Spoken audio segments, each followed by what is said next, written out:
Welcome to Talking Trim. I'm Jonathan Skinner, and today we are looking at some leather B-post quarter panel Wheelarch panels for the Austin Healey 3000 BJ8. Now the reason I emphasize leather is because before this point in time we have never been able to emboss leather with this square pattern.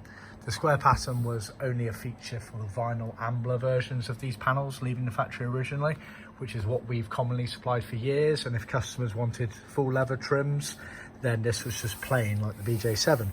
However, we've cracked it.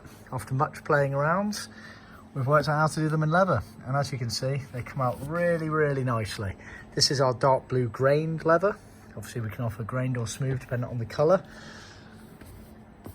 Trimmed all the way around as normal. Obviously got the metal bits and bobs on there. See our website and other videos for more details about these exact quarter panels. But yeah, really wanted to show off the embossed pattern there. As you can see, it's come out beautifully, really well defined, so very chuffed with that.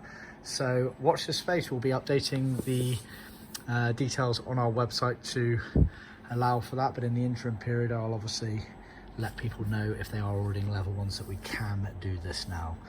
Over and out. Remember to click subscribe, like and share. See you next time.